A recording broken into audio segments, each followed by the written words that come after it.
अस्सलामुअलैकुम वरहमतुल्लाहि वबरकातुहू। कैसे हैं बेटा आप लोग? आज आप समझेंगे टीएमए के बारे में। जैसे कि आप सबको पता होगा कि आपने इससे पहले भी फाइल्स बनाई होंगी होम साइंस वगैरह की या और सब्जेक्ट की। तो इस तरह से आपको एक असाइनमेंट तैयार करना है अरबी का, जो आपका 20 मार्क्स का होगा। 20 नंबर का यह असाइनमेंट होगा। जैसे आपने देखा होगा फाइल्स वगैरह होती हैं इसी तरह से, ठीक। किस तरह से उसमें सवालात करे जाएंगे, कैसे होगा, तो देखिए बेटा, ये तरीक़ाकार रहेगा इस तरह का। ये आपको पेपर भेज दिया गया होगा या भेजा जाएगा कि क्या है इसके अंदर। सब्जेक्ट क्या है आपका? अरबी है। अरबी का जो कोड है वो क्या है? 235 है। इसके अलावा क्या नाम है इसका? अलवाजिबुल मदारिस, इसको कहते हैं ट्यूटर मार्क असाइनमेंट, ठीक। सवाल आपसे क्या करा गया यहाँ पर? यल्जिमुर रद अला जमील असलती, यानी यहाँ पर आपसे क्या कहा गया? ये कहा जा रहा है कि सभी सवालात के जवाबात लाजमी हैं, यानी जो इसमें सवालात पूछे जा रहे हैं उन तमाम के उन जवाबात आपके लिए जरूरी हैं, उस असाइनमेंट में लिखना जरूरी है आपके लिए। उसके बाद कहा गया कतम्मा ज़क्र रकमुद्दर्स बैनल कौसैन मकाबिल कुल्ल सवाल, कि हर एक सवाल के सामने सबक नंबर मज़कूर है। कि जो भी आपसे सवाल पूछा गया है, जैसे कि आप नीचे देखेंगे तो उस सवाल के बाद सबक का नाम कि किस सबक से लिया गया है और उस सबक का नंबर क्या है वो उस सवाल के आगे मौजूद है, ठीक है। उसके बाद कहा गया कद यरजी मीन का ज़क्र अल इस्म व रकमुल जुलूस व इस्म मज़कूर दरसात वल मौजू अल सफ़तिल ऊला मिन कुर्रासती अल जवाब बेवाज़। देखिए कहा गया कि पहले सफ़े के ऊपर जो आप असाइनमेंट तैयार करेंगी, टीएमए जो तैयार करेंगी, उसका जो पहला सफ़ा होगा उसके ऊपर आपका नाम लिखा होना ज़रूरी है। आप सबसे पहले अपना नाम लिखेंगी और आपको उसमें रोल नंबर दिया गया होगा, ठीक है। आप अपना नाम, आप अपने फादर का नाम लिखेंगी, आपका सब्जेक्ट क्या है आप वो लिखेंगी, आपको जो रोल नंबर दिया गया है तो आप उस रोल नंबर को लिखेंगी वहां पर, ठीक। उसके बाद आपका जो सबक है, मतलब किस सबक से आप ले रही, क्या टॉपिक है, क्या मौजू है। इंग्लिश है आपका तो अरबी है, तो आप वहां पर अरबी लिखेंगे। जो अरबी का जो कोड होगा 235 आप उसको मेंशन करेंगी, ठीक है। पहले सफ़े के ऊपर ये तमाम तर चीजें आप लिख देंगी, ठीक। वो एक तरह से आपकी कॉपी तैयार हो जाएगी। आपका नाम होगा उसमें, आपका रोल नंबर होगा उसके अंदर। इसके अलावा आप मतलब किस सब्जेक्ट से, जैसा आपका अरबी सब्जेक्ट है, अरबी का जो कोड होगा आप उसको लिखेंगी, ठीक है। ये तमाम तर चीजें आप पहले सफ़े के ऊपर अच्छी राइटिंग में अच्छे से आप उसको तैयार कर लेंगी। अब यहां से शुरू होता है आपका टीएमए कि किस तरह से आपको करना है। क्या अदरजात कि टोटल जो आपका टीएमए होगा वो सिर्फ और सिर्फ 20 मार्क्स का होगा। 20 नंबर का ही है ये फाइल जो आप तैयार करेंगे। देखिए पहला सवाल इसके अंदर है अस्सवालुल अव्वल, पहला सवाल उजिबु अन सवालुल वाहिद मिन असलती तालियती फी कलमाती माबैना 40 to 60, यानी देखिए ये 20 नंबर का है टोटल और हर सवाल के कितने नंबर है? 2 नंबर का है एक सवाल। इन्होंने इसमें कहा कि इन सवालात में से या मंदरजा झेल सवालात में से किसी एक सवाल का आपको जवाब देना है और वो जो आप जवाब देंगी वो कितने कलमात, कितने लफ्ज के ऊपर मुनहसिर होगा। वो कम से कम या तो 40 अल्फाज हो या फिर 60 अल्फाज के ऊपर मुनहसिर होगा। इतना समझ में आया? समझ में आया तो ऐसे थंब शो कीजिए या सर हिलाइए, फिर मैं आगे बताऊं। क्लियर है इतना?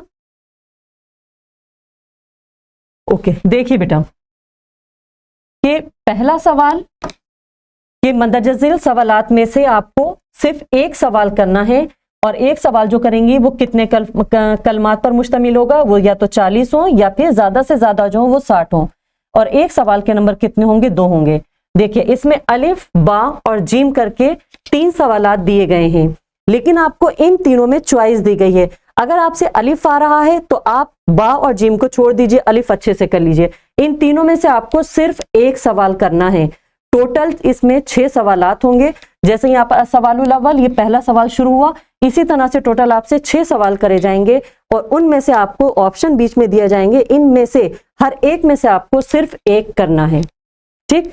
अब पहले सवाल में से पहले सवाल में 3 सवाल दिए गए हैं, इनमें से आपको सिर्फ एक करना है जो आपको सबसे अच्छे से आए। पहला सवाल इन्होंने क्या करा? उस्कुरुल फुरूक बैनल मोरब वल मबनी माल अमसाल, के मोरब और मबनी के दरमियान जो फर्क है उसको वाज़े कर दीजिए, ठीक। उसके बाद उक्तुब सित्ता जुमलता लिकुल्ले मिन मोरब वल मबनी अल्लती तवाज़े फीहा हाजल फुरूक, के आप मोरब और मबनी के ऊपर क्या करिए 6 जुमले लिखिए जो के, और उसके बाद उनको दरमियान जो फर्क है उसको वाजे कर दीजिए। अगर आपसे ये सवाल अच्छे से आ रहा है, देखिए मोरब और मबनी की तारीफ आपकी किताब में उर्दू में मौजूद है, तो आपको इसको अरबी में लिखने की जरूरत नहीं है बेटा, आप उसको अरबी में ही उर्दू में ही लिखेंगी। कैसे? आप सबसे पहले क्या डालेंगे, अपने फर्स्ट पेज तैयार हो गया, उसके बाद जब आप सेकंड पेज पे लिख रही हैं तो आप यहाँ पर डालेंगे सवाल नंबर पहला या सवालुल अव्वल। उसके बाद उसका कौन सा जुज कर रही हैं, ये लिखना जरूरी है कि आप कौन सा जुज कर रही हैं। अलिफ कर रही हैं तो अलिफ लिखिए, अगर बा कर रही हैं तो बेटा बा मेंशन कीजिए, जीम कर रही हैं तो जीम डालिए। ठीक, अब मैं इसमें जैसे अलिफ कर रही हूं, मुझे अलिफ समझ में आया, या पहले आप तीनों पढ़ लीजिए, तीनों में से जो आपको समझ में आया आप वो करिएगा। या फिर इन्होंने औ लगाया यानी कि या, उक्तुब जमील सेगल अफाल तालियाता वल इस्तेमाल अरबाता मीना फिल जुम्ल, कि ये जो अफाल दिए गए हैं इनके लिखिए आप इनको, और उसके बाद इनको क्या करिए 4 जुमलों में इनको इस्तेमाल करिए। ये देखिए इन्होंने ऊपर सवाल आपसे कहा था कि हर सवाल के सामने उसका सबक मौजूद है, कि ये बताया गया कि पहला सवाल जो करा गया है मोरब और मबनी का, ये किस सबक से लिया गया है, सबक नंबर 4 से लिया गया है। अब दूसरा सवाल जो अफाल वाला किया गया है कि अफाल पूछे गए हैं और फिर कहा गया कि इनको 4 जुमलों में इस्तेमाल कीजिए, ये सबक नंबर 6 से लिया गया है। कौन कौन से इन्होंने 3 दिए हैं, ला यजलिस, उतरुकु, उसके बाद ला तख्तब, ये 3 हैं, इनके लिखिए जुमले आगे के, और फिर उसके बाद इनमें से जैसे ला यजलिस इसके मतलब, और फिर ला उतरुक ला तख्तुब, इनके आप 4-4 जुमले बनाइए। या फिर आपसे ये नहीं आ रहा है तो आप या जीम कर लीजिए, इस्तेमालुल कलमात तालियाता फिल जुम्ल, कि इन्होंने ये कुछ अल्फाज दिए हैं, आप इनको अपने जुमलों में इस्तेमाल कीजिए। पहला है मुहादिस, उसके बाद निज़ाम, उसके बाद खरीद, फिर वतन, तारीख, सकाफत, अनहार, जबाल, सुहूल और अतिब्बाओ। ये ऐसे इसमें चॉइस नहीं है, ये सारे जितने भी दिए गए हैं यहां से लेकर यहां तक, जैसे पहला आप लिखेंगे मुहद्दिस इंजीनियर तो आप इसका एक जुमला बनाएंगे, उसके बाद दूसरा निज़ाम आप इसका एक जुमला बनाएंगे, इसी तरह खरीततुन इसका एक जुमला बनाएंगे, यहां से लेकर यहां तक आप सब में से एक मतलब सबका एक एक जुमला बनाएंगे, तो ये सवाल जीम पूरा होगा।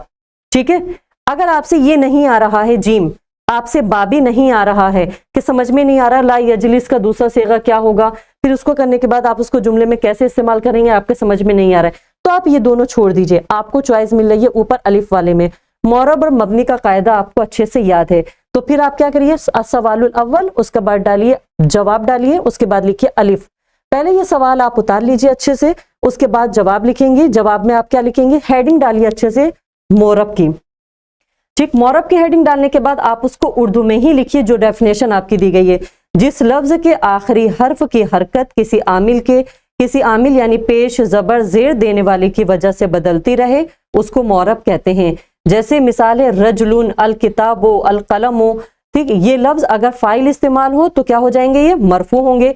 जैसे मैं कहूं ज़हाबा रजुलुन, ठीक, मैंने इस्तेमाल करा ज़हाबा रजुलुन, रजुलुन, तो यहां पर ज़हाबा फेल हो गया, उसके बाद रजुलुन इसका फाइल बन जाएगा, तो ज़हाबा की वजह से रजुल का एराब बदल गया। ठीक, इसी तरह और मिसालों में देखेंगे कि यहाँ पर कि इसकी फेल की वजह से जो फाइल है इसका एराब यानी कि मोरब का एराब बदलता रहता है। ठीक, मबनी का एराब नहीं बदलता, लेकिन आमिल की वजह से मोरब के एराब में तब्दीली होती रहती है। उसके बाद आप मबनी की तारीफ लिखेंगी, हेडिंग डालेंगे, उसके बाद ये मिसाल दे देंगे आप, उसके बाद आप अपनी कॉपी में मबनी की हेडिंग डालिए। उसके बाद अच्छे से हेडिंग ब्लैक पेन से डालिए, ब्लू से फिर लिखना शुरू कीजिए। हेडिंग डालिए आप मबनी किसे कहते हैं, जिस लफ्ज के आखिरी हर्फ की हरकत किसी आमिल की तब्दीली से ना बदले, यही तो है ना, ना बदले, जैसा है वैसे ही रहे वो, उसको मबनी कहते हैं। जैसे हा उलाई, ये लफ्ज क्या है, मकसूर है, अगर इसके ऊपर कोई भी आमिल दाखिल कर दिया जाए, ठीक है, तो इसका एराब तब्दील नहीं होगा। फाइल बना दिया जाए या इसको मफूल बना दिया जाए या मुब्तदा या खबर, लेकिन ये मकसूर ही रहेगा। जैसे मैं कहूँ खराजा हाउलाई, तो खराजा फेल दाखिल करा, उसके बाद हाउलाई कैसा रहा, मकसूर ही रहा। अब ये मिसाल दे दी मैंने, मोरब की एक मिसाल, मोरब की तारीफ लिखी, एक मिसाल उसकी दे दी, मबनी की तारीफ मैंने लिखी, उसकी एक मिसाल दे दी। अब उसके बाद आप हेडिंग डालिए अरबी में मौरब और मबनी में फर्क, यही पूछा गया ना कि मौरब और मबनी के दरमियान क्या फर्क है, उसको वाज़ेह कीजिए। अब आप उसकी तारीफें लिखने के बाद हेडिंग डालेंगे, मौरब और मबनी के दरमियान फर्क, उर्दू में ही डालिए हेडिंग। अब चाहे तो आप जुमलों के जरिए वाज़ेह कर दीजिए, जैसे आप सिर्फ जुमला लिखिए, जैसे कतबल वलदो ज़हबा हामिदुन इलल मस्जिदी शरबतुल अलमा, जैसे आपने लिखा, मौरब की तारीफ में लिख रही हूँ, आपने लिखा, फर्क वाज़ेह कर रही है, शरबतुल मा। तो देखिए यहां पर ये फेल बफाइल हो गया, ठीक, और उसके बाद अलमा क्या बन जाएगा, मफूल बनेगा। तो यहां पर आमिल के बदलने की वजह से जो मौरब का जो एराब था वो बदल गया। इसी तरह कतबल वलदो, तो कतबा फेल है, अल वलद क्या बन गया, उसका फाइल बन गया, वो मरफू हो गया। इसी तरह शरबतुल मा में यहां पर ये फेल बफाइल हुआ और ये इसका मफूल हो गया, आमिल के बदलने की वजह से इसके एराब में तब्दीली आ गई। ठीक है, ये हो गया, ये हुई मौरब की तारीफ।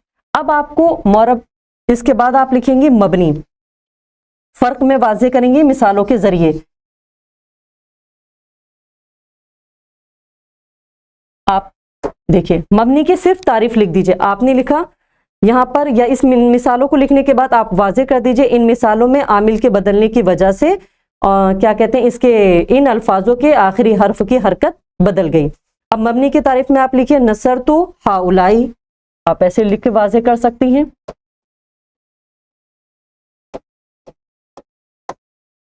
हाउलाई, ज़हब तो हाउलाई,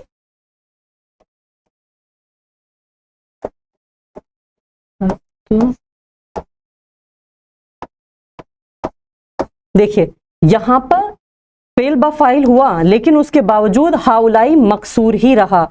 यहां पर देखिए, यहां पर भी मतलब दाखिल होने के बाद भी इसका एराब कैसा रहा, मकसूर ही रहा।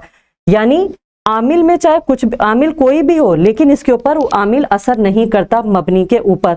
मिसालें दे दीजिए, नसर तो हाउलाई, ज़हब तो इला हाउलाई, या खरजा हाउलाई। आप उसके बाद बता सकती हैं हाउलाई तीनों मिसालों में तब्दील नहीं हुआ, आमिल की तब्दीली से उसके फाइल और मफूल की सूरत एक जैसी ही रही। यानी वो मकसूर है तो फाइल होने की सूरत में भी मकसूर रहा, मफूल है तो वो फाइल होने की, वो मफूल होने की सूरत में भी वो मकसूर ही रहा।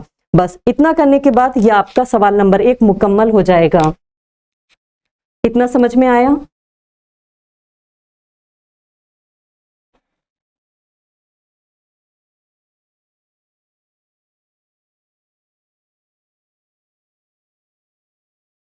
कोई सवाल नहीं है? देखिए बेटा, फिर उसके बाद आता है सवाल नंबर 2। इसमें भी यही कहा गया आपसे, उजिबु अन सवाल वाहिद मिन असलती तालियता। जी बेटा, ठीक, उजिबु अन सवाल वाहिद मिन असलती तालियता फी कलमातु माबैना। ठीक है, कि मंदरजा झेल सवालात में से किसी एक सवाल का जवाब दीजिए जो 40 से 60 कलमात पर मुश्तमिल हो। ठीक, ये सवाल भी कितने नंबर का है? 2 नंबर का है। पहला इसमें सवाल क्या आ गया, माहियल अफालुन नाकिसा उक्तुब जमीआ वल इस्तेमाल अशरता मीना फिल जुमला। सबक नंबर किससे लिया गया, यानी अफाल नाकिसा के बारे में पूछा गया कि अफाल नाकिसा क्या है। तो आप अफाल नाकिसा की डेफिनेशन लिखेंगी, तारीफ लिखेंगी उर्दू में। उसके बाद कहा गया कि अफाल नाकिसा को क्या कीजिए, जो है अफाल नाकिसा की तारीफ बताइए और कितने हैं वो बताइए, नाम बताइए। ठीक है, उसके बाद क्या कीजिए, उनको अपने जुमलों में 10 जुमलों में उनको इस्तेमाल कीजिए। ये किस सबक से लिया गया है? सबक नंबर 22 से लिया गया है। अगर आपसे ये सवाल अच्छे से आ रहा है तो आप ये कीजिए, अगर ये नहीं आ रहा है तो आपको चॉइस दी गई, आप बाजूस कीजिए। बा में कहा गया आपसे उक्तुब सबब बिना ताजमहल व अहमियत फी हाज़ा ज़मान, के ताजमहल के बनाने की वजह लिखिए और इस जमाने में उसकी अहमियत क्या है उसको वाज़ेह कीजिए। यानी मौजूदा जमाने में ताजमहल की अहमियत क्या है उसको बताइए। अगर आप इसको लिख सकती हैं अरबी में तो आप इसको कर लीजिए, अगर ये भी नहीं आ रहा है तो उसके बाद यहाँ आपको फिर जीम में चॉइस दी गई, या फिर आप ये करिए। क्या कहा गया जीम में? तर्जुमु, ये किस सबक से लिया गया? सबक नंबर 15 से। तर्जुमुल माली इलल उर्दुयता वल इंजीज, यानी कि जो नीचे वो दिए गए हैं अशार या जो जुमले दिए गए हैं उनको क्या कीजिए, उर्दू या उनका अंग्रेजी में तर्जुमा कीजिए। ये जो लिए गई हैं लाइंस, सबक की जो लाइंस ली गई हैं ये सबक नंबर 13 से ली गई हैं। ठीक, और ये बहुत ध्यान से, कैसा नहीं कि आपने पहली लाइन पढ़ी और अच्छा ये पूरा पैराग्राफ है और आपने उसका तर्जुमा कर दिया। ये पूरा पैराग्राफ नहीं दिया गया है, बल्कि बीच बीच में से, सबक के बीच बीच में से लाइंस दी गई हैं। तो बहुत अच्छे से अगर आप जीम जूस कर रही हैं, देखिए अगर मैंने मुझे अलिफ नहीं आ रहा, मुझे बाबी नहीं आ रहा है बेटा, मैं जीम कर रही हूं, ठीक, ये मुझे लाइंस अच्छे से याद है, सबक मुझे अच्छे से आ रहा है, तो मैं अपनी कॉपी में क्या लिखूंगी, सवाल नंबर 2 या जवाब नंबर 2, जैसे कि आपके वहां पर दिया गया है कि क्या है, अस्सवालुस्सानी, आप लिखेंगे जवाबुस्सानी। उसके बाद कौन सा जुज कर रही हैं, जुज नंबर जीम, आप यहाँ पर जीम मेंशन कीजिए, ठीक। उसके बाद अब ये है अलिफ, अलिफ कर रही हैं तो आप यहाँ पर पहले अलिफ लिखेंगी कि आप कौन सा जुज कर, ठीक है। अलिफ करा, छोटी सी लाइंस है, आप इसको चाहें तो लिख सकती हैं अच्छे से, इसकी पूरी अरबी लिख दीजिए। उसके बाद डालिए यहाँ पर तर्जुमा, और तर्जुमा लिखने के बाद इसका जो तर्जुमा है वो लिख दीजिए। क्या कहा गया, काना राई अगनामु यस्कुनु फिल करियती, बताइए क्या तर्जुमा, तर्जुमा यहाँ पर करा गया है, किसी गांव में बकरियों का एक चरवाहा रहता था, ठीक है। फिल करियती, किसी गांव में बकरियों का एक चरवाहा रहता था, यहां पर पूरा हो गया जैसे मैंने लिखा यहां पर।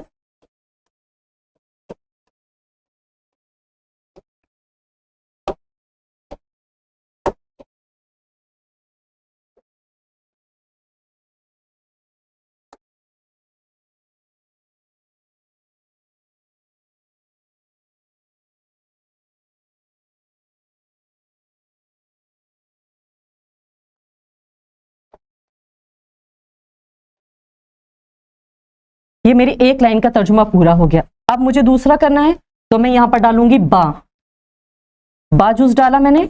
अब उसके बाद इसकी इबारत आप उतार लीजिए, फी अहदल अय्याम अरादा अन यस्कर मिन अहलल करियती, ठीक। पहले इबारत को अच्छे से पढ़िए, क्या कहा गया, फी अहदल अय्याम, एक दिन उसने, अरादा इरादा किया, अन यस्कर के वो मजाक करे, मिनल करियती गांव वालों से। तो बामुहावरा तर्जुमा क्या होगा, एक दिन उसने गांव वालों से मजाक करने का इरादा किया, ठीक। आप इस इबारत को उतारेंगी, उसके बाद जैसे मैंने ऊपर कहा तर्जुमा डालकर उसका तर्जुमा उर्दू में लिख दीजिए।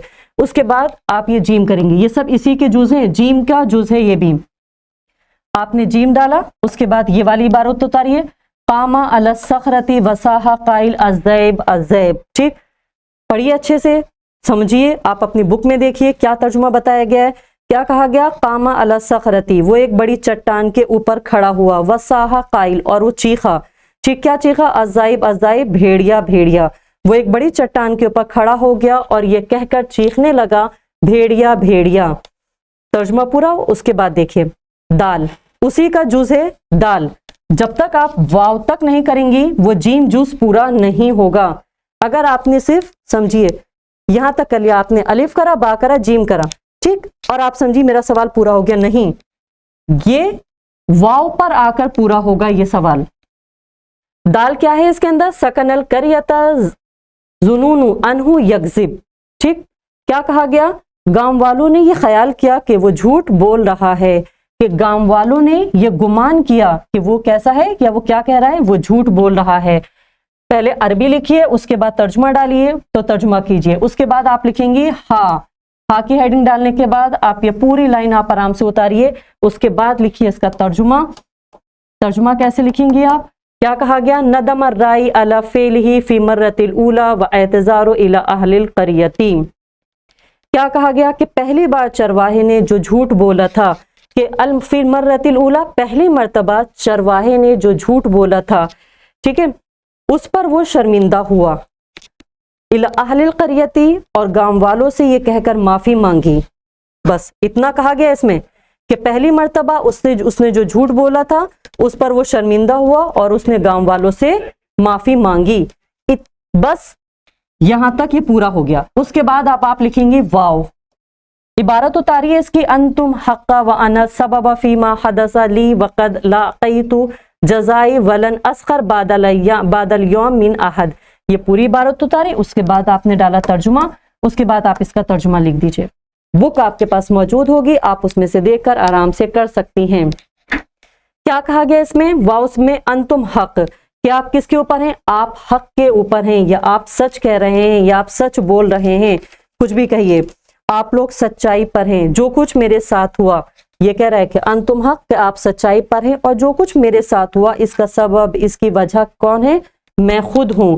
मैंने अपना बदला पा लिया, यानी जो मैंने झूठ बोला था उसकी वजह से मैंने अपना बदला पा लिया, मुझे अपना बदला मिल गया। वलन अस्खर बादल यौम, और आज के बाद क्या करूंगा? मैं कभी भी किसी के साथ मजाक नहीं करूंगा। चरवाहे ने किससे कही ये बात? गांव वालों से। क्या कहा? कि आप लोग सच्चाई पर हैं और मेरे साथ जो कुछ भी हुआ इसका सबब कौन है? मैं खुद हूं, और मैंने अपना बदला पा लिया। मैंने जो झूठ बोला था उसका बदला मुझको मिल गया, और आज के बाद मैं किसी के साथ मजाक नहीं करूंगा। ठीक, यहां तक जब आपने इसका तर्जुमा लिख दिया, यह आपका दूसरा सवाल पूरा हो गया। इतना समझ में आया? देखिए, आप दूसरा सवाल कर रही थी बेटा। ठीक, दूसरे सवाल में आपको अफ़ाल नाक़िसा नहीं समझ में आया, ताजमहल की अहमियत और फजीलत नहीं आ रहा था, तो आपने जीम जूस कर लिया। लेकिन अगर समझिए किसी को ये जीम जूस नहीं आ रहा है, जैसे मैंने आपको सबका तर्जुमा करके बता दिया, लेकिन अगर किसी को ये नहीं आ रहा है कि कैसे करूं, तो अगर आपसे ये अच्छे से आ रहा है, माहिया अफ़ाल नाक़िसा, आप अफ़ाल नाक़िसा के बारे में अच्छे से लिख सकती हैं, तो आप अफ़ाल नाक़िसा के बारे में बता दीजिए कि अफ़ाल नाक़िसा किसे कहा जाता है। जी जी बोलिए।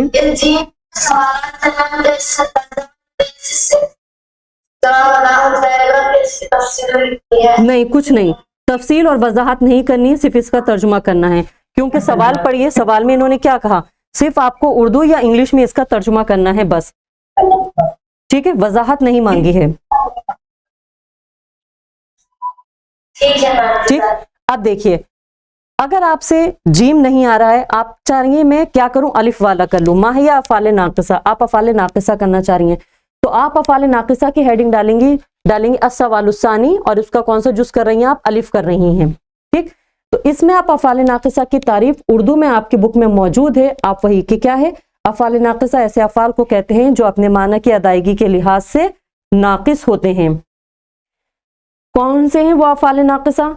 ठीक है, काना, सारा, अज़बा, अमसा, लैसा, पता है ना आपको, वो सारे आप अफ़ाल नाक़िसा लिखेंगी। उसके बाद इन्होंने क्या कहा गया कि उनमें से उनका इस्तेमाल बताएंगे, जुमलों में उनको इस्तेमाल करके बताएंगी जो आपसे अच्छे से। आपको काना, सारा ये नहीं कहा गया, नाम नहीं दिया गया कि काना का बताइए, सारा का बताइए, लैसा का बताइए। आपको जिसकी मिसाल अच्छे से आ रही है आप उसकी मिसाल बता सकती हैं। जी बोलिए।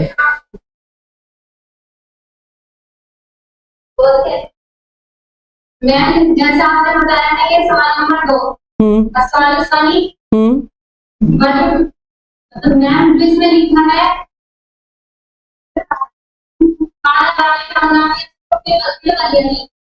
बुक में तो लिखा है और इसमें लिखा है इसके हिसाब से करें। नहीं, आप इसके हिसाब से करेंगे, बुक के हिसाब से नहीं। ठीक, जैसे वो हाँ, मैंने अभी आपको तर्जुमा बताया, तो मैंने देखिए मैंने लिखा भी है, तो मैंने किस एतबार से लिखा?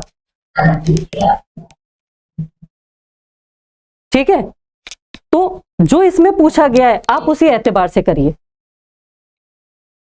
ठीक है,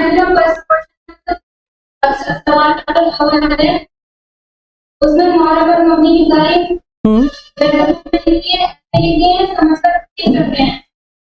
नहीं, देखिए समझने में ये है कि आप किसी को समझा नहीं रही है ना, आपको तो सिर्फ अपनी मतलब आप आंसर शीट में जो किसी से समझती हैं वो कोई लिखती हैं, जो आप उसको याद करती हैं वो लिखती हैं। अगर आप समझ जाओ अच्छे से एक्सप्लेन करके लिख सकती हैं तो आप वो लिख दीजिए, लेकिन अगर आप हूबहू बुक का लिख रही हैं तो भी कोई फर्ज उसकी हर्ज की बात नहीं है।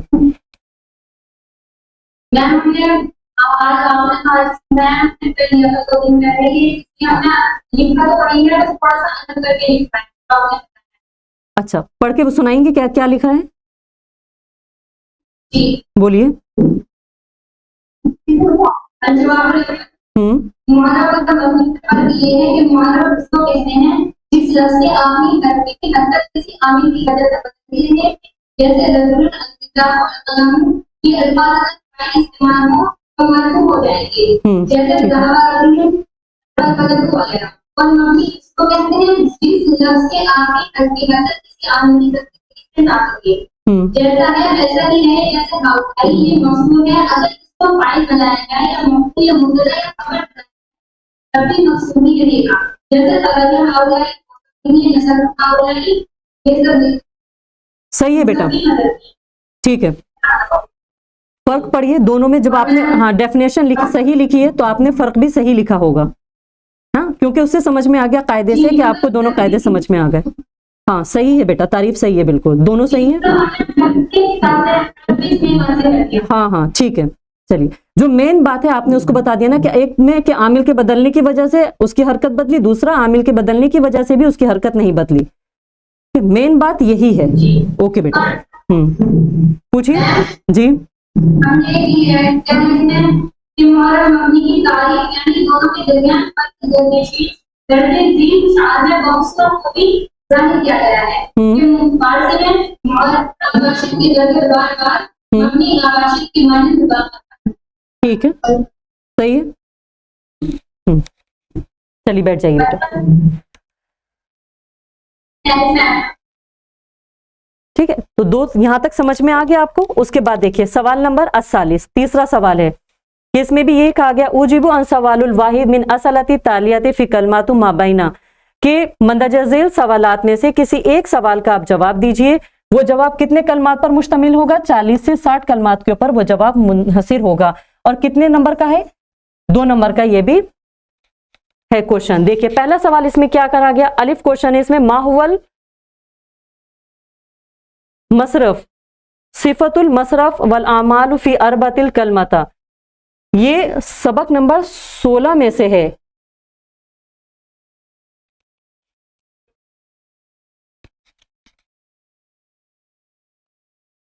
ये मसरफ नहीं है कुछ भी, ठीक है। देखिए बेटा, अगर आपसे ये सवाल अच्छे आ रहा है, अपने वालिद के ऊपर आपने जो कुछ सीखा है आप उसके ऊपर लिख सकती हैं, तो आप, लेकिन इसको अरबी में पूरा टोटली पूरा अरबी में लिखना होगा। इसी तरह आप इन फेलों को इस्तेमाल करेंगे तो आप यहां से लेकर जितने भी अफाल इस्तेमाल, जितने भी फेल दिए गए हैं, इन सभी फेलों को आप जुमलों में इस्तेमाल करेंगे। उसके बाद अगर आपसे ये नहीं आ रहा है, आप पहला क्वेश्चन करना चाह रही हैं, तो आप इसको भी अरबी में ही करेंगी, ठीक है। बैंक के बारे में आप जो कुछ जानती हैं उसके बारे में, उसकी तफसीलात पूछी गई हैं, उसके बारे में आप लिखेंगे। उसके बाद है सवाल नंबर 4 अर्राबे उजिबु अन सवालुल वाहिद मिन असलती तालियाती फी कलमातु माबैना, कि आप मंदजज़ील सवालात में से कितने सवाल कीजिए? सिर्फ एक सवाल कीजिए, ठीक। उसमें से वो सवाल कितने कलमात पर मुश्तमिल हो? 100 से 150 सवाल, मतलब 150 कलमात हो उसके अंदर, कम से कम 100, ज्यादा से ज्यादा 150 कलमात हो। और इसके नंबर कितने हैं? ये 4 नंबर का आंसर होगा। क्या पूछा गया आपसे? माहियल मुअल्लिम अत-तारीख फिल कहजूर उक्तुब अहमियत अत-तारीख व सय्याहतु, के खजुराहो के बारे में आप खजुराहो की क्या तारीफ है जो मुअल्लिम ने अपने उस बच्चों को बताई थी। वो सबक आपने जब पढ़ेंगी तो जानेंगी, लेकिन ये किस सबक से? सबक नंबर 34 से है, आप उसको पढ़कर देखिएगा।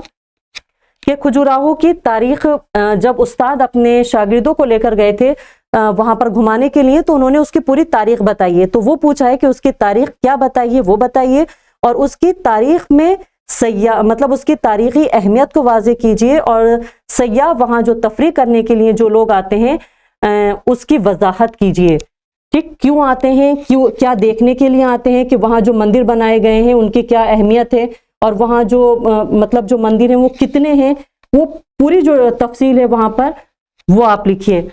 ये देखिए, ये पूरा सवाल आप जो देंगे, ये कोई तारीफ नहीं पूछी गई है, बल्कि खजुराहो के बारे में पूछा गया है, तो ये आप पूरा अरबी में ही इसके बारे में जवाब देंगे। अगर आपसे ये आ रहा है, बुक में से देखकर अच्छे से कर सकती हैं, तो आप इसको कीजिए। अगर आपसे ये नहीं आ रहा है तो आपको चॉइस दी गई, आप बा ऑप्शन कीजिए। क्या है इसमें?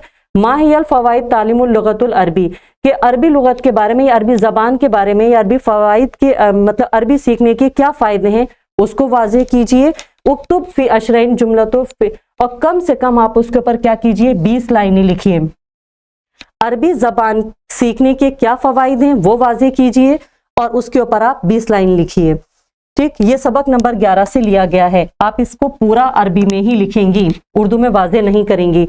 अगर ये नहीं आ रहा तो जीम ऑप्शन दिया गया, जीम तर्जुमुल अबियात अत-तालियात फिल उर्दू, के नीचे मंदजज़ील कुछ वो जो अशार दिए गए हैं, कुछ मतलब लोरी के कुछ अशार बयान किए गए हैं, आप उसको पढ़िए ध्यान से, और उसका उर्दू या आप अरबी में तर्जुमा कीजिए।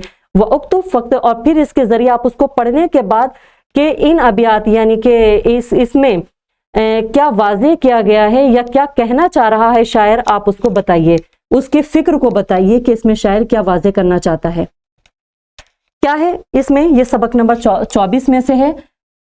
देखिए, बातत असाफिरुल गदर, पहली लाइन ये, फी हाफिजुल मौलाना समद, ये कहा गया।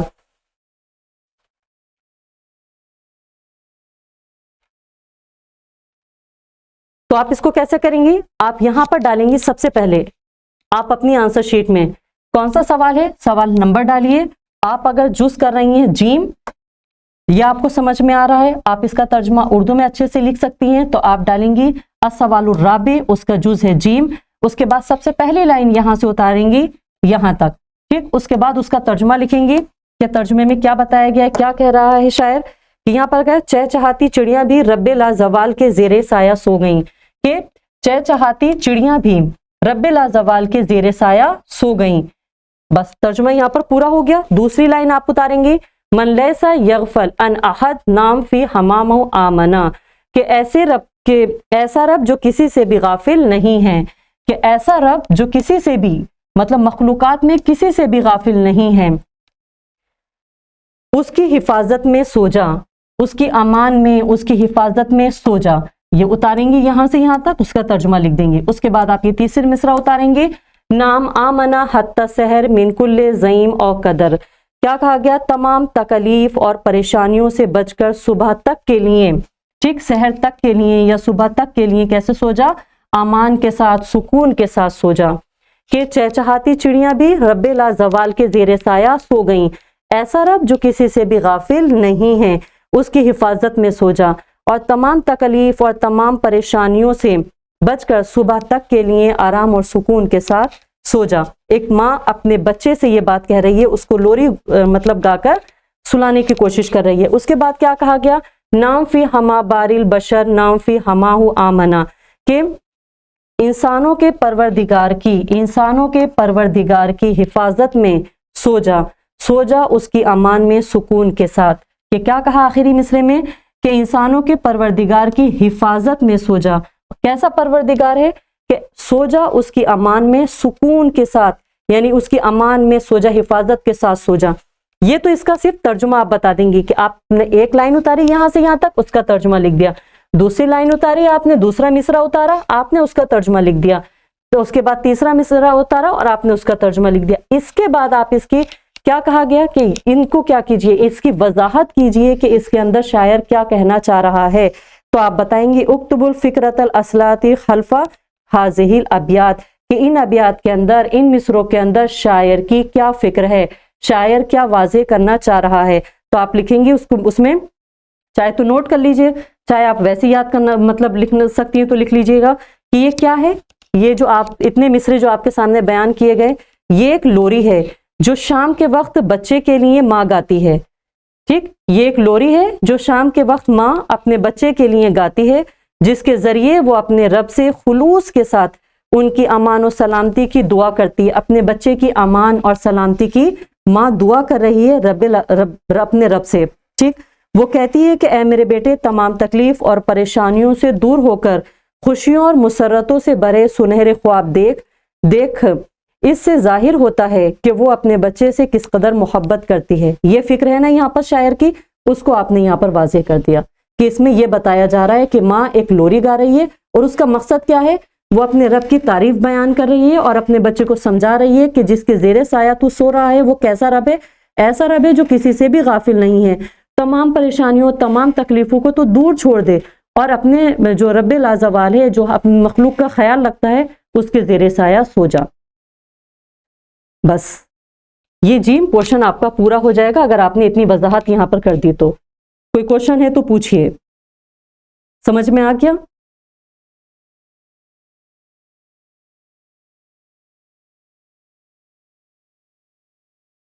देखिए उसके बाद,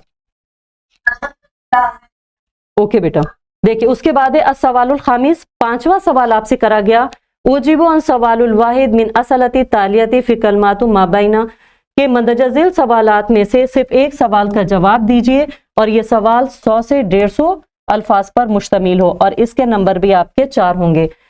पहला सवाल आपसे यहाँ पर क्या गया, उक्तुब अनिल फील फी अशरत जुमल, के हाथी के ऊपर आप 10 जुमलों को लिखिए। आपका सबक है, ये सबक आपका सबक नंबर 26 है जो आप पढ़ेंगी। तो सबक नंबर 26 हाथी के ऊपर बताया गया है, तो उसको आप उर्दू में नहीं लिखेंगी, तमाम तर बातें आप उसको मतलब वहां पर अरबी में जो दी गई है कि हाथी जो है वो अफ्रीका में पाया जाता है, वो एक जखीम के जिस्म का मालिक होता है, ठीक, आप उसके ऊपर लिख देंगे। कैसे लिखेंगे समझ में आ गया कि आप हेडिंग डालिएगा अपनी कॉपी के ऊपर। अगर आप ये क्वेश्चन कर रही हैं, सवाल नंबर 1 कर रही हैं आप, तो आप पहले रेड लाइन से ऊपर जैसे आपने जो पेज लिया होगा उसके ऊपर आप अल्फील की हेडिंग डालिएगा, उसके ऊपर नंबर 1 डालिएगा, उसके बाद लिखना शुरू कर दीजिएगा। जैसे अल्फील हैवानुन सखमुन यईशु फिल बरी वल बागात, कि हाथी कैसा जानवर है जो एक भारी भरकम जिस्म का मालिक है, जो कि जंगलात में और क्या करता है, जिंदगी गुजारता है या जंगलात में रहता है। ये कहाँ पाया जाता है, यतमजुल फील बेअज़नियतिल कबीरतिल वल खुर्तुम तवील, के हाथी की एक कैसी सूंड होती है, एक लंबी सी सूंड होती है और उसके 2 बड़े बड़े कान होते हैं। इसको इसी तरह से आप 10 लाइनें अरबी में लिखेंगी। उसकी अगर आपसे ये नहीं आ रहा है तो आप बाजूस कीजिए। उक्तुब अन इशारतिल मुरूर फी मियाता कलमातीन, के सबक नंबर 21 है ये, के रास्ते के जो इशारात हैं कि रेड लाइट और येलो लाइट, ठीक, और ग्रीन लाइट, इसके ऊपर जो आपको पूरा आपने सबक पढ़ा है उसके ऊपर आपको लिखना है कि कोई रास्ता मतलब पार करते हुए हमें किन किन बातों का ध्यान रखना चाहिए। अगर आपसे ये नहीं आ रहा है तो फिर आप ये जीम जूस कर सकती हैं। क्या कहा गया है इसमें, उक्तुब हुरूफ शर्त वल अहकाम इस्तेमाल वल उक्तुब अशरईन जुमलतुल शर्तियता तश्तमिलु जमील अनवा हुरूफ शर्त। देखिए इसमें यह कहा गया कि हुरूफ शर्त के ऊपर लिखिए, हुरूफ शर्त लिखिए पहले कितने हैं, हुरूफ शर्त कितने हैं पहले वो लिखिए, और फिर उसका अहकाम लिखिए, उसको इस्तेमाल कीजिए, और उसको क्या कहते हैं, शर्त और जो जवाब शर्त के तौर पर पूरा इस्तेमाल करके कितने जुमले बनाइए, उससे 20 जुमले बनाइए। हुरूफ शर्त लिखेंगे कि हुरूफ शर्त होता क्या है या शर्त है क्या चीज, उसके बाद उसके अहकाम लिखेंगे, और उसके बाद उन जो भी आप हुरूफ शर्त बताएंगी कि ये अल्फाज हुरूफ शर्त हैं, ठीक है, उनको क्या करेंगे आप 20 जुमलों में इस्तेमाल कर लेंगे। अब इन तीनों क्वेश्चन में से जो आपको सबसे अच्छा आ रहा होगा आप उसको कीजिएगा।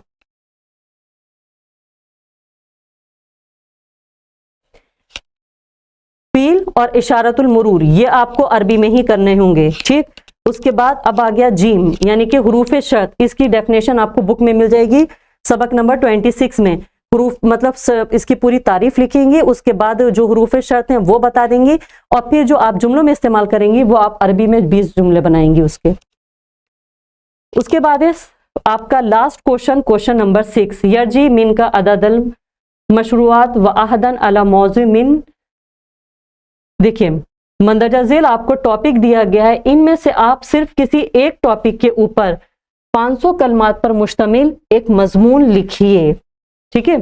समझ में आया कि आपको नीचे कुछ टॉपिक दिए गए हैं, उसमें से किसी एक टॉपिक के ऊपर आप लिखिए, और वो कितने कलमात पर मुश्तमिल हो, कम से कम 500 कलमात पर मुश्तमिल हो।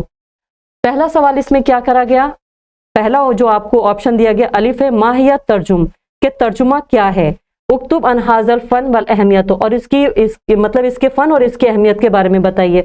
आपने पढ़ा होगा कि किसी जबान को, एक जबान को दूसरी जबान में ट्रांसलेट करने को तर्जुमा कहते हैं, ठीक, और इससे क्या होता है, दूसरी जबान को समझने में इंसान को आसानी होती है।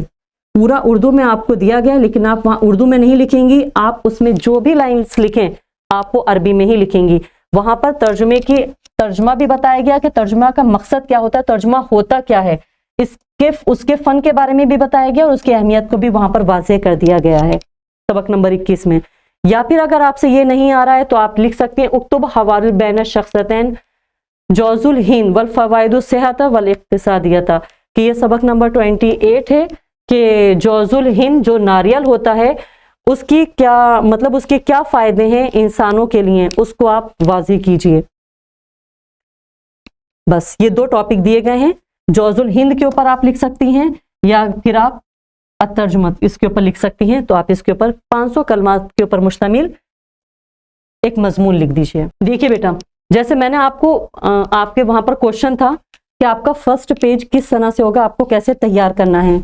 आपका फर्स्ट पेज ऐसा होना चाहिए, ठीक।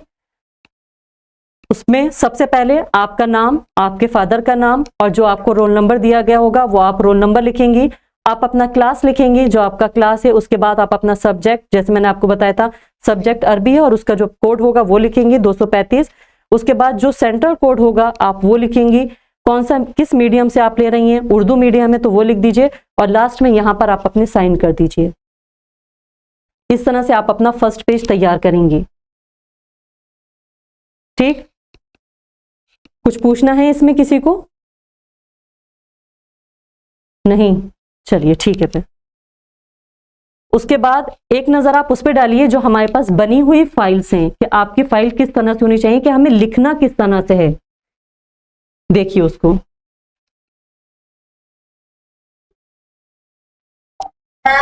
जी, सिर्फ अरबी लिखना है या उर्दू लिखना है? जिसको 500 अल्फाज में लिखना है। नहीं, सिर्फ अरबी में लिखना है, उसको उर्दू में नहीं लिखना है।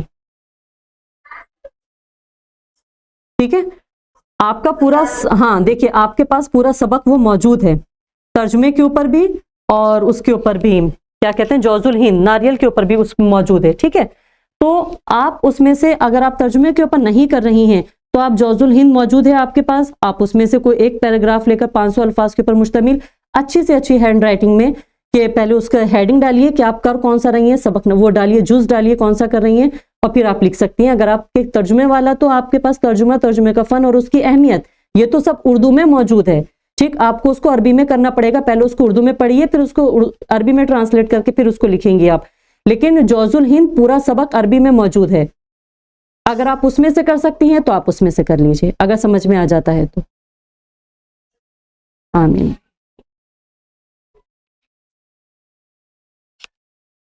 देखिए बेटा, तरीकेकार ऐसा होगा, जैसे आपकी ये फर्स्ट पेज तैयार हो गया, उसके बाद ये जैसे आपका सेकंड पेज है ऐसे होना चाहिए, या आप मतलब अच्छे से अपना पेज लेकर आएंगी जिस पे आप करेंगी।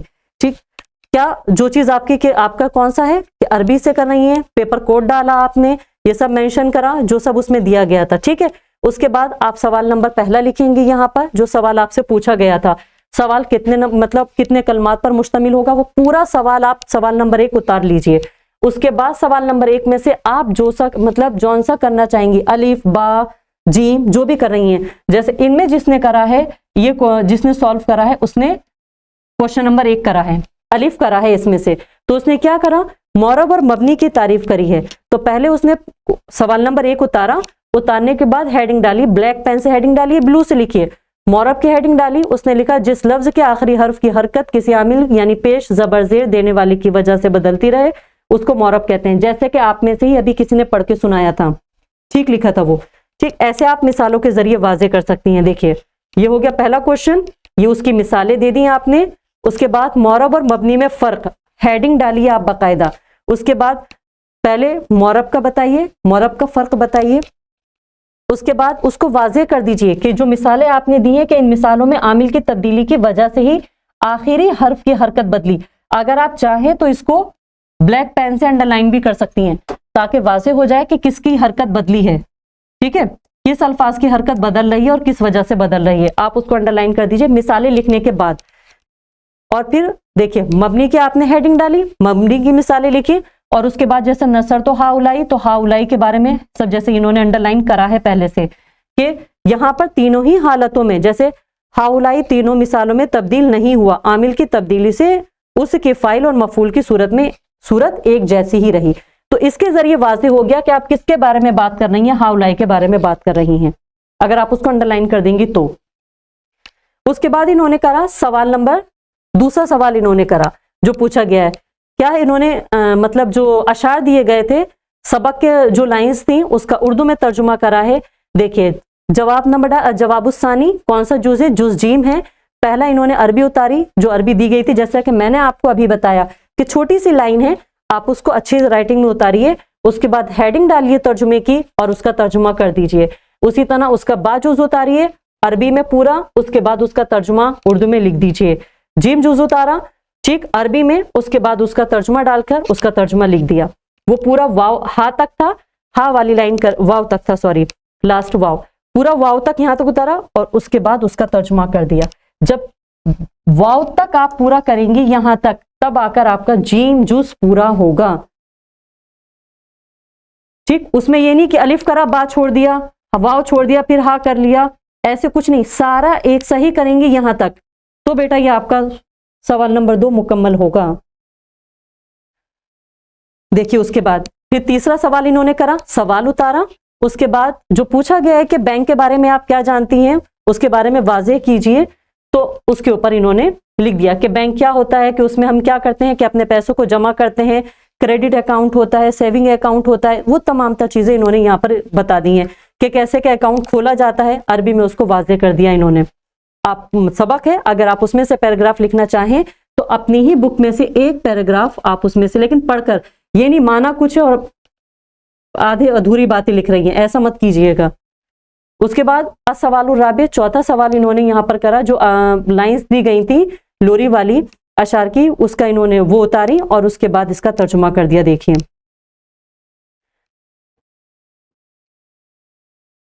उसके बाद लास्ट मतलब 5th क्वेश्चन इन्होंने करा है अल खामिस, इसमें इन्होंने हाथी के बारे में पूछा गया था।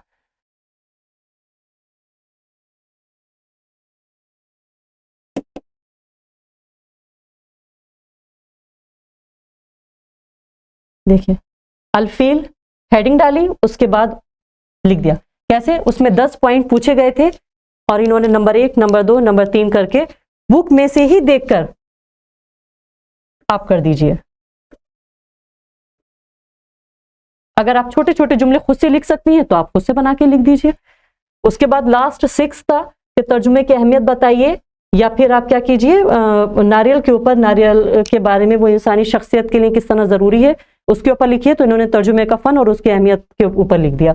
तो हेडिंग डाल दी कि किसके ऊपर लिखा है, तर्जुमे का फन और उसकी अहमियत, ये इनका टॉपिक था, ये इनका मौजू था, इसके ऊपर इन्होंने वाज़ेह कर दिया। देखिए कम से कम 1 सफ़ा या फिर 1.5 सफ़े के बराबर के, जिसमें 500 अल्फाज आ जाएं।